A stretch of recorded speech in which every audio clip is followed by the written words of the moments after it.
E é sobre economia e mercado financeiro que nós vamos conversar agora com a Camila Abdelmalak, que é economista-chefe da Veda Investimentos. Camila, boa tarde.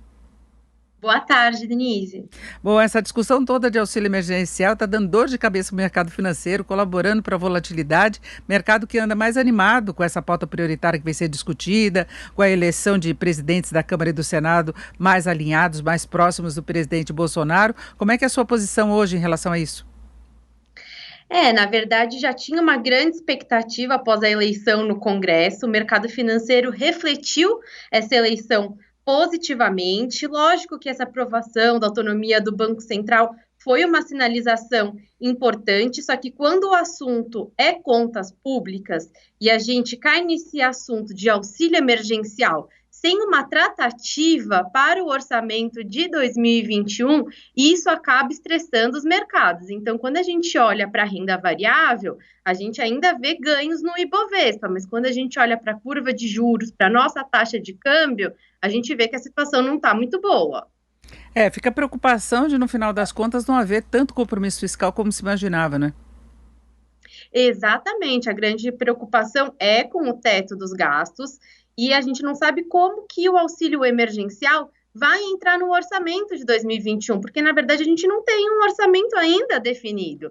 Então, todos esses fatores que estão em aberto deixa os investidores cautelosos, principalmente esse investidor estrangeiro, que acaba vindo aí para aquele investimento de curto prazo, investimento na renda variável, onde ele consegue se desalocar rapidamente, mas a gente precisa, para o nosso crescimento econômico, de um investimento de longo prazo, né? De um investimento em infraestrutura para gerar um crescimento econômico, e isso está difícil de captar esse tipo de recurso. E hoje nós tivemos Arthur Lira cobrando mais firme do Paulo Guedes e equipe econômica uma posição em relação ao que eles pretendem fazer com o auxílio emergencial. Ele falou que até agora a equipe não encaminhou nada, e eu lembro que havia muita incerteza, inclusive do ponto de vista do Congresso, em relação a exatamente o que o governo pretendia fazer. Nós tivemos aí semanas e semanas de mercado muito volátil, muito instável, por causa daquela discussão de renda cidadã, renda Brasil, vai ter corte de outros benefícios, não vai ter corte, de onde vai vir o dinheiro. Foi um momento de muita turbulência no ano passado. E agora tem essa questão do auxílio, né? Exatamente. Na verdade, o temor dos investidores é que haja uma repetição do segundo semestre de 2020, ou seja, a extensão dessa discussão de como colocar o auxílio emergencial. E veja, o auxílio emergencial não vai ser o grande milagre, não vai ser o que vai tornar o crescimento do Brasil mais rápido, né, e maior, porque esse auxílio emergencial, ele vai ser R$ 200. Se a gente pensar na inflação de alimentação, não dá para pensar que a população que vai receber esse auxílio emergencial vai gerar um impulso, por exemplo, para o varejo ou para o setor de serviços.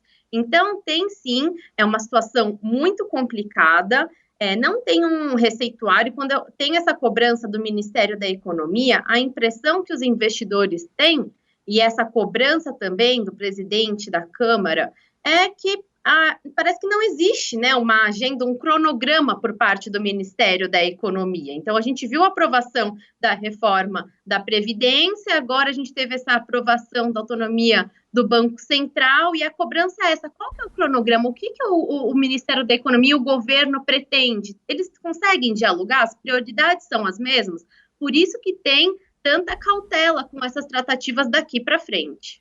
Agora, Camila, hoje nós temos a bolsa em alta e o dólar em alta. Isso não costuma acontecer. Geralmente eles têm posições divergentes, movimentos divergentes, não é? Porque quando está animado, o dólar cai, a bolsa sobe. Quando tem alguma preocupação maior, acontece o inverso. E hoje nós temos a bolsa subindo e o dólar também subindo.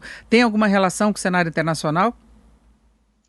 Na verdade, o que a gente está vendo na nossa curva de juros e na taxa de câmbio é o risco fiscal. Então, quando a gente olha para a renda variável, o investidor estrangeiro, ele acaba ingressando em busca de oportunidades. E quando ele entra na renda variável, também é um tipo de investimento que ele consegue se desalocar rapidamente. Então, acaba que tem um pouco dessas distorções, porque o nosso pano de fundo macroeconômico, ele ainda é ruim, porque não temos as definições em relação à conta pública.